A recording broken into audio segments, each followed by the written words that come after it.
शराफ जी बिहार से। राधे राधे। गुरुदेव आपके चरणों में कोटि कोटि प्रणाम। गुरुजी मेरा प्रश्न है कि जब अपने से बड़े कटु वाक्य या गलत व्यवहार करें तो मेरा भी उनके प्रति कभी कभी व्यवहार गलत ही हो जाता है, बाद में मुझे आत्मग्लानि होती है। कृपया उसे हमें मार्गदर्शन लगता करें है ऐसी कि स्थिति में। हमें नम्र रहना चाहिए। हमारे पूज्य जन है, वो कभी भी गुस्सा हो, कटु वचन कहें तो हमें नम्र रहना चाहिए। बड़ी पवित्र बुद्धि है जो आप ये प्रश्न कर रही हो, नहीं तो आज का समाज तो ऐसा हो गया, बड़े बूढ़ों को थप्पड़िया रहा है, पीट रहा है, गला काट रहा है। ये मतलब बहुत ही निम्न बुद्धियां होती चली जा रही। अपने पूज्य माता पिता वयोवृद्ध को चप्पलों से मार रहे हैं। अरे खवा पिया के तुम्हें इतना बड़ा किया, माता पिता में भगवान नहीं देखोगे तो कहां देखोगे। तो हमें लगता है कि यद्यपि है कठिन, जब अपने कोई निज जन हमसे कटुवाक्य कहें और हम चुप रहें, यही तो भगवान की कृपा है। देखो, जब विभीषण जी को रावण ने लात मारा ना, और विभीषण जी ने हाथ जोड़कर कहा, तुम पितु सरिस भले ही मोहि मारा, राम भजे हित नाथ तुम्हारा। तो भगवान शंकर बोल उठे, उमा संत कह यही बड़ाई, मंद करत जो करे भलाई। तुम्हारा कोई बुरा वचन बोलकर दुख पहुंचा रहा है और अपना जन है, बड़े बुजुर्ग जन है, तो हम चुप हो जाते हैं। दांत ऐसे नहीं बोलना। अगर हिम्मत ना हो खड़े रहने की तो वहां से चल दे, पर कटु वचन ना बोले। क्योंकि अगर हमारे द्वारा बड़ों का अपमान हुआ तो हमारी पढ़ाई लिखाई, हमारा सत्संग साधु सेवन सब बेकार चला गया। विद्या क्या सिखाती है? विनम्रता। और आज विद्या उद्दंडता सिखाती है। देखो ना, आधुनिक विद्या पढ़ के बच्चे उद्दंड हो रहे हैं। और विद्या विनयम ददाती, विद्या विनय प्रदान करती है। तो अगर आप सत्संग सुनती हैं, तभी आप यहाँ आई हैं, तो हमें लगता है भगवान की कृपा है आप पर। आप उसे सहन कीजिए। और कभी अगर कटुवचन बोलने की हमारे अंदर वेग आ रहा है तो दांती पीस लें, नहीं बोलना। हम में इतनी ताकत है कि हम जो चाहें कर सकते हैं, पक्का। भगवान ने इतनी सामर्थ्य दी है। जब हम बुरा बोल सकते हैं तो हम अच्छा भी बोल सकते हैं। इसलिए विचार पूर्वक अच्छा बोलें, नहीं तो मौन हो जाए। हम अपने को कस नहीं रहे कि हमसे नहीं रहा जाता, तो हमसे इसके बिना नहीं रहा जाता। कई लोग ऐसा कहते हैं, नहीं आप सब कुछ छोड़ सकते हो, आप में बहुत सामर्थ्य, आप अपनी सामर्थ्य को जगाइए। जब शरीर छूट जाएगा तो यार प्याज लहसुन ये सब गंदी बातें छोड़कर भगवान के चिंतन में आओ, भगवान का भजन, तो आप सहनशील बनो। हमारी प्रार्थना है, इसमें आपको बड़ा सुख मिलेगा। आपको भगवान की कृपा में अनुभव में आएगी। अगर लात मारना विभीषण जी सह गए तो राम जी की शरणागति पक्की हो गई। नहीं है, उसी से तो शरणागति आई। नहीं, अभी तक लंका में रहते हुए राम जी की स्मृति में थे, लेकिन राम जी के पास जाना ऐसी बात भी नहीं थी।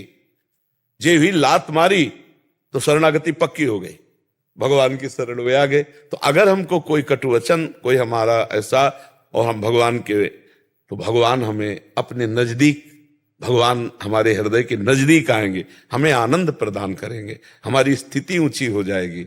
भक्ति की स्थिति तभी ऊंची मानी जाती है जब मान अपमान निंदा स्तुति सुख दुख का कोई प्रभाव उसके हृदय में न पड़े। तो हम धीरे धीरे अभ्यासरत रहें, हमारी सामर्थ्य है, सब कुछ सह सकते हैं।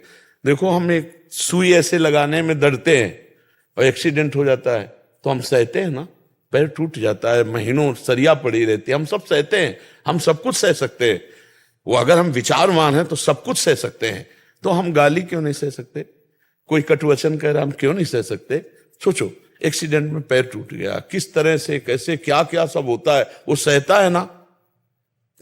हर कष्ट सहने की सामर्थ्य है, हर कष्ट सहने की सामर्थ्य है, हर बात सहने की सामर्थ्य है। बस हम वो सामर्थ्य जागृत कर लें। अभी हम उस सामर्थ्य से ही न सामर्थ्य देखो, एक आदमी जब ये सोच लेता कि मैं मरा, अब उसके अंदर भय नहीं रहता, वो कुछ भी कर ले। जैसे जो नकारात्मक सोच वाले लोग हैं, इनको इतना पुष्ट किया जाता है कि वो मृत्यु का वर्ण करने में भी अब घबराते नहीं। तो देखो, दिमाग में, सोच में, विचार में वो पक्के हो गए। तो नकारात्मक सोच, दूसरों को दुख देने के लिए वो इतना बड़ा कदम उठा लिया कि अपने शरीर को चिथड़ा कर लिया। अगर हम सकारात्मक सोच में उतरे दूसरों को सुख पहुंचाने के लिए, और कहीं मेरी मृत्यु हो जाए तो उसे भगवत प्राप्ति होगी। परहित लाग तजय जो देही, संतत संत प्रशंसय तेहि। तो हम सहनशील बने एक सीमा तक। अब दूसरी बात हम रख रहे हैं, आपका स्त्री शरीर है, व्यवहार में कटुवचन बोलना ठीक है, लेकिन किसी भी घर में जो हमारी बात सुन रहे हैं, किसी भी बच्चे को, बच्ची को, बहू को यदि शोषण प्रवृत्ति से घर वाले भी प्रयोग कर रहे हों तो उसे कानून की शरण लेनी चाहिए, उसे चुप होकर नहीं बैठना चाहिए, उसे दब के नहीं बैठना चाहिए। आज का समय आपको दबने का नहीं है, क्योंकि बच्चों का, बच्चियों का इस तरह के अगर परिवार के समर्थ लोग शोषण करते हैं तो दंडनीय अपराध है। भगवान ने कहा है, अनुज बधू भगनी सुत नारी सुन सठिए कन्या समचारी, इन्हीं कुदृष्टि बिलोक जोई ताई बधे कछु पाप न होई। तो अपने को अपने हाथ में कानून नहीं लेना, सरकार की रिपोर्ट करे कानून के और वो उसका सहयोग ले। क्योंकि कई ऐसे हमारे पास मतलब ऐसे आए जो पिता ही बच्चों का शोषण कर रहा है, परिवार के निजी जन ही मतलब गलत आचरण कर रहे हैं, अपने बच्चे, अपने परिवार की जो बधू हैं, अब वो हर तरह से सोच विचार करके दबी हुई, अब उनको एक जगह मिली कि हम अपनी बात कह सकते हैं, तो सबको हटा करके यहाँ कई बार ऐसी बात आई, तब मुझे ज्ञान हुआ कि नहीं तो ये तो ऐसा लगता है कि पिता अपने बच्चे से कैसे कह सकता है, गलत काम कैसे कर सकता है। अपना बच्चा है यार, अपना बच्चा है, उसके साथ कैसे आप उतर सकते हैं गंदे आचरण के लिए। महाराज जी, बहुत सारे कमेंट्स भी आ रहे थे। जो एक वीडियो अभी आपने पीछे आपने प्रोत्साहित किया था कि आप अपने उसमें रहिए, तो उसमें बहुत आ रहे थे कि जैसे कुछ रिश्तेदार घर आते हैं, मामा के, मतलब ये बहुत पवित्र रिश्ते हैं महाराज जी, बोलते भी झिझक हो रही है, बट छोटे छोटे 12 साल की 13 साल के बच्चे हैं बच्चियां हैं, उनके साथ शोषण वृत्ति का ऐसा मतलब कृत्य हो जाता है कि वो किसी से कह नहीं सकते। नहीं, बच्चे किससे कहे कि अब वो तो समझ में, उनको तो ज्ञान विस्तृत है नहीं।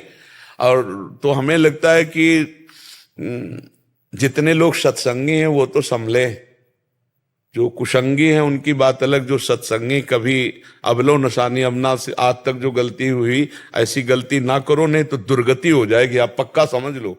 तो कभी भी ऐसा कोई अपराध जनित कार्य ना करो।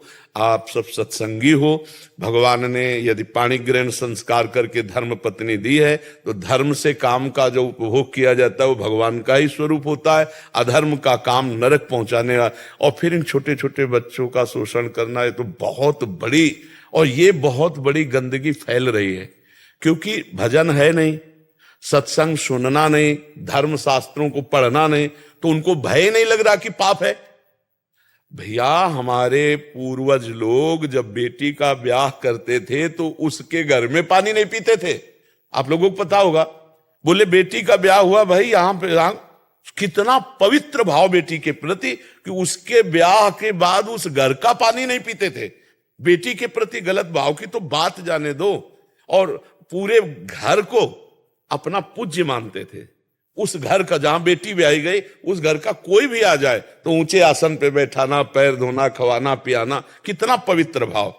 इसे लोग कहते पुराने जमाने, तो आज के नए जमाने का क्या दुर्दशा हो रही।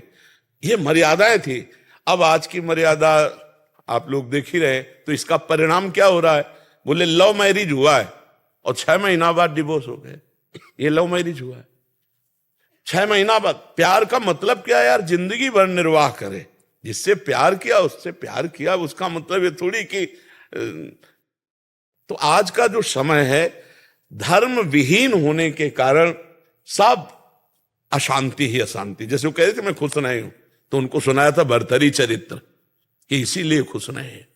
जब तक हमारा चरित्र ठीक नहीं होगा, जब तक हमारा विचार ठीक नहीं होगा, जब तक हम भगवान से डरेंगे नहीं, धर्म से डरो, कानून से डरो, भगवान से डरो, ऐसे आचरण मत करो जो नहीं करना चाहिए, तो अभी सुखी हो जाओगे, अभी आनंदित हो जाओगे। इसलिए सबसे प्रार्थना है, 4 दिन का जीवन है, कर्म कभी तुम्हें बख्शेंगे नहीं, इसलिए बहुत सावधान, कोई पाप कर्म ना हो। तुम्हें कोई जंतुर कलावा दान पुण्य नहीं बचा सकता। जब पाप कर्म करोगे ना तो उसका भोग भोगना पड़ेगा। दशरथ जी के द्वारा श्रवण कुमार का वध हुआ तो सांप लगा, तो भगवान पुत्र हैं, साप नहीं मिटाए, वैसे दशरथ जी को तड़प तड़प के प्राण त्यागना पड़ा। अब सोच लो, भगवान के बाप हैं और हम लोग तो जीव हैं, कितना पुण्य करेंगे, कितना पुण्य करेंगे। पाप कर्म से डरो, अवश्य में वो भोक्तव्यम कृतम कर्म शुभाशुभम। वनिकेत जी रायपुर से। राधे राधे। राधा वल्लभ श्री हरिवंश महाराज जी, आपके चरणों में कोटि कोटि प्रणाम। महाराज जी, दास की जिज्ञासा है कि क्या प्रभु प्रारंभिक साधकों को भी लीला रूप क्रीड़ा आदि से अति आनंद दे देते हैं जो कि अनिर्वचनीय है, जिसमें ऐसा लगे कि हृदय फट जाए, ऐसा आभास हो? क्या ये सिर्फ गुणों का प्रभाव है या कृपा? अभी तो शतोगुण के अंतर्गत है। पहले जब प्रभु की कृपा उतरती है ना हृदय में, तो सबसे पहले विषयों से वैराग्य होता है। ये जो गंदी बातें हैं, गंदे आदतें हैं, गंदे खान पान, भोग विलास, दृश्य, इन सबसे अरुचि होती है।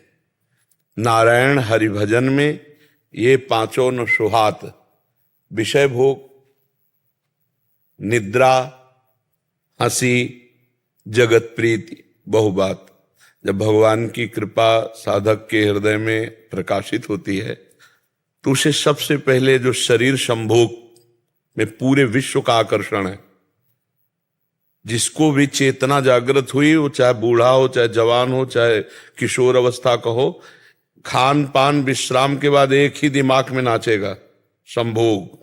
सब देख लो, अपने अपने दिमागों को देख लो। धन की चाहत है तो विषय सेवन के लिए, विषय सेवन करके शरीर पुष्ट है तो भोग, उसकी आकांक्षा। सबसे बड़ा आकर्षण काम भोग का है, देख लो, है ना, दिमाग में देखो।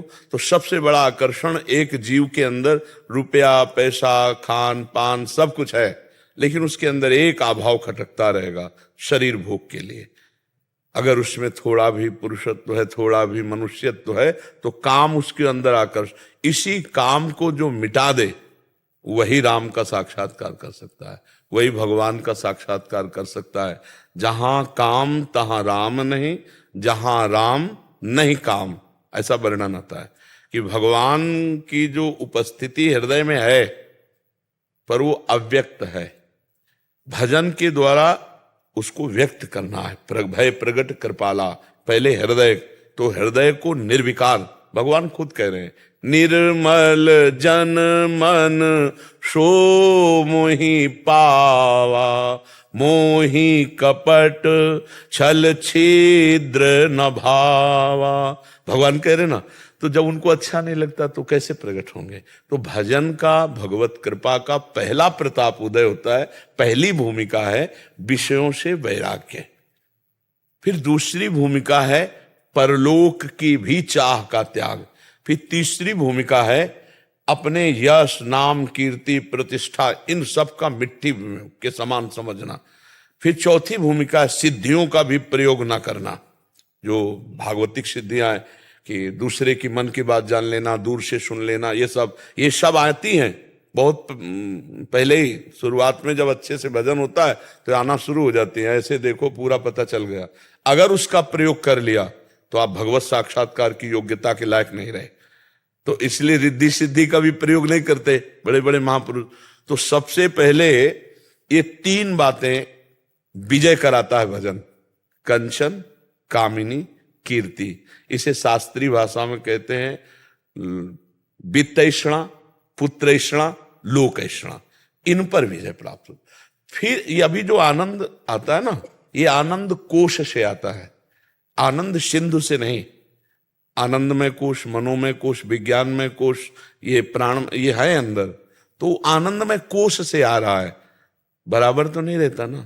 थोड़ी देर हुआ फिर गंदी बातें आ गई, फिर संसार, तो ये कोश से आ रहा है। जब आनंद स्रोत खुलेगा तो उबाल से आएगी। फिर कभी तुम चाहो भी, जैसे आप लोग प्रयासरत हैं कि मेरा भजन बन जाए, और जिनकी स्थिति भजन में हो जाती है ना, वो प्रयासरत रहते हैं कि थोड़ा सा रुके तो हम थोड़ा व्यवहार कर लें। नहीं, भजन से हटना चाहते हैं, किस बात के लिए? कि प्रभु की आज्ञा, थोड़ा बात कर लें, थोड़ा। वो भजन छाया हुआ है, आनंद छाया हुआ, वो उससे निकल कर व्यवहार करना चाहते हैं कि प्रभु ने आज्ञा करी है कि सत्संग व्यवहार, वो छाया हुआ है एकदम ऐसे, वो है आनंद सिंधु का आनंद। ऐसे जरा सा छेड़ दो बस छलक पड़ा, आंसू बहने लगे, रोमांच होने लगा, पुलकित हो गए, बाह्य दशा गई, अब ये अधिकारी बन रहा है भगवान के रूप और लीला का। तो पहला है विषय भोग। अगर गृहस्थ है तो धर्मयुक्त विषय भोग, क्योंकि अगर आप ऐसे नहीं करते तो आपकी पत्नी ने थोड़ी ब्याह करते समय कि आप कितना भजनानंदी बन जाओगे, फिर वो धर्म विरुद्ध जाए तो तुम्हारा धर्म भ्रष्ट हो जाएगा।